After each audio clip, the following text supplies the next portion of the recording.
queria começar o vídeo mandando um agradecimento para a Mila Souza. Beijo, Mila. E vocês podem agradecer ela também, porque hoje a gente vai falar de briefing, e é porque a Mila pediu lá no grupo do Telegram. Desculpa. Aliás, eu juro que eu tenho outros colares. Se você assistiu o vídeo da semana passada e tá achando que eu sou meio restrita na coisa do acessório, eu já estava pronta. Aí que eu me lembrei que eu estava meio... Enfim, vamos seguir. Mila faz parte do nosso grupo no Telegram que chama Pensando Alto. Um lugar em que a gente pensa alto, divide, compartilha aquele lema nosso, delícia, que faz com que a gente cresça junto neste mercado de arquitetura interiores.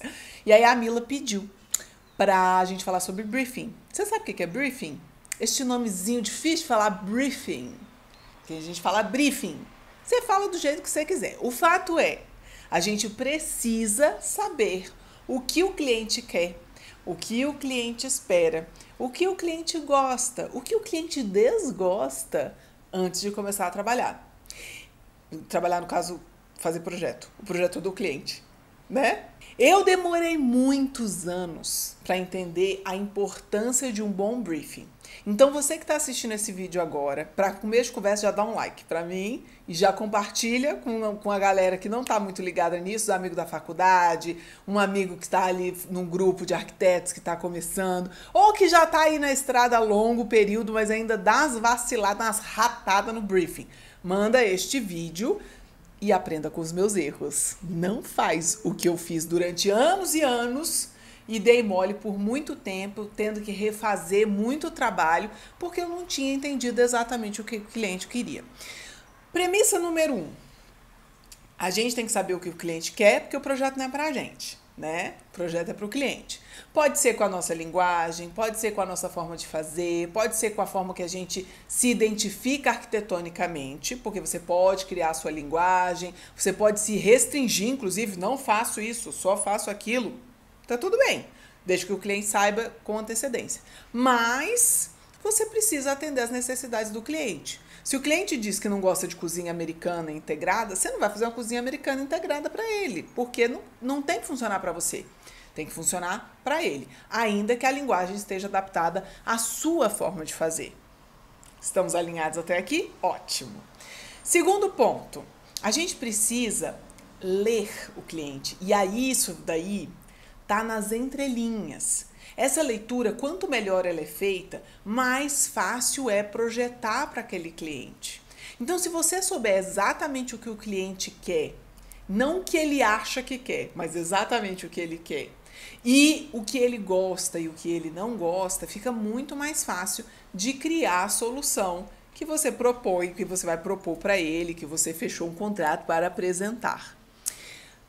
E aí o meu grande erro era achar que eu ia fazer propostas muitas vezes diferentes. Eu lembro que eu fazia levantamento de referências próprio, em vez de compartilhar isso com o cliente. E aí o que acontece? Às vezes a gente apresentava uma solução que você falava, uau, olha que incrível essa solução. Só que o cliente não estava alinhado com aquela ideia. Então, muito mais vale que você alinhe essas expectativas antes de desenvolver o projeto do que desenvolver o projeto. Muito mais vale você alinhar essas expectativas com o cliente antes, entender esses briefings, essas ideias e essas referências para depois desenvolver o projeto e não pegar o cliente de surpresa, entendeu? Eu já peguei muito cliente de surpresa. Tem hora que vale a pena, porque aí o cliente fala, nunca tinha pensado nisso. Tem. Mas nessa, a gente corre o risco de fazer muitos retrabalhos, fazer de novo, porque a gente não está alinhado. Quando que a coisa mudou pra gente? Foram 2 pontos de mudança importantes. O primeiro, quando a gente começou a fazer uma reunião de briefing. A gente não projeta em cima da primeira conversa que a gente teve, em que a gente pegou o programa de necessidades. Programa de necessidades e briefing são coisas diferentes. O programa de necessidades é uma coisa um pouco mais sucinta, muito mais objetiva. Uma casa com 3 quartos, com garagem para 2 carros, com sala integrada, espaço gourmet. Sabe? É uma lista de ambientes e soluções que vão ser desenvolvidas. O briefing vai muito além. O briefing você vai tentar entender um pouco mais o sentimento que o cliente quer ter naquele espaço. E mais do que isso, a cor que ele gosta, se ele tem pet, se ele não tem pet, qual a idade, se precisa de acessibilidade, quem visita a casa, quem mora na casa, se ele gosta de cores mais claras, mais vibrantes, mais neutras, se ele todos os materiais que você puder, que tipo de material que ele gosta, quais exemplos, tudo isso faz parte do briefing e não precisa necessariamente estar no programa de necessidades que vai te guiar num primeiro momento. Então, falei para vocês que foram 2 pontos. O primeiro ponto foi a gente fazer essa reunião, em que eu faço todas essas perguntas que eu acabei de falar para vocês, entre outras tantas. É importante que você pense no máximo de coisas que pode te auxiliar na resolução do projeto. O segundo ponto, a segunda mudança de chave. Eu tinha um apego em querer surpreender demais o cliente. E aí eu entendi que a gente vai continuar surpreendendo, ainda que a gente abra algumas questões antes mesmo de desenvolver. Vou dar um exemplo bem claro para não ficar no campo das ideias.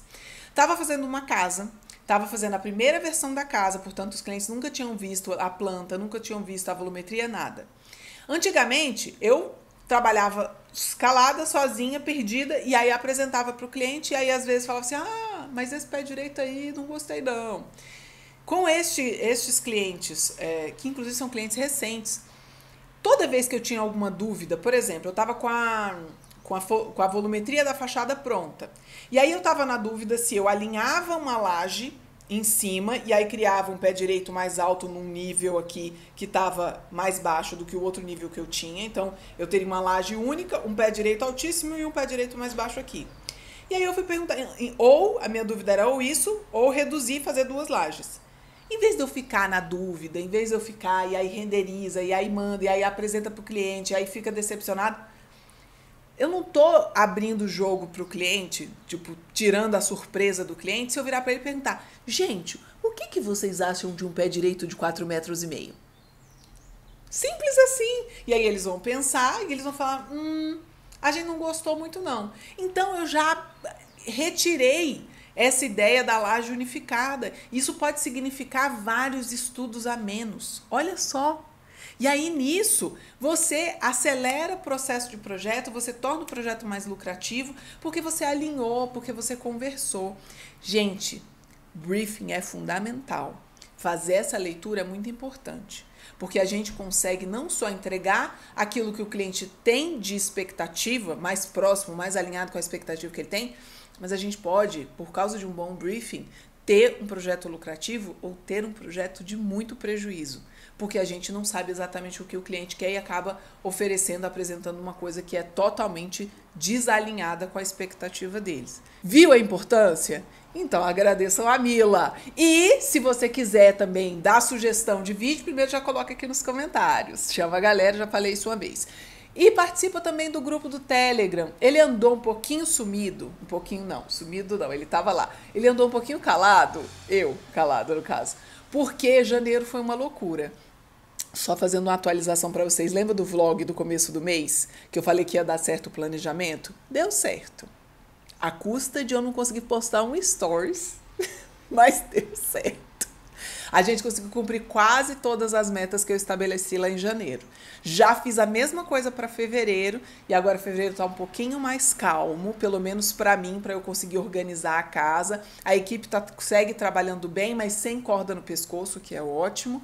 Então, posso seguir dando atualizações para vocês. Depois eu ensino direitinho como fazer esse planejamento que eu criei, assim que eu souber exatamente como ensiná-lo de uma forma didática, porque nem para a minha equipe eu consegui explicar bem ainda, tá? Mas, enfim, atualização feita. Coloca aqui nos comentários o que você está achando dessa história, de mostrar mais os bastidores aqui do Estúdio M4. Se você quiser, eu faço mais vlog também. E eu te espero também lá no grupo do Telegram, tá bom? Por hoje é só, até a próxima.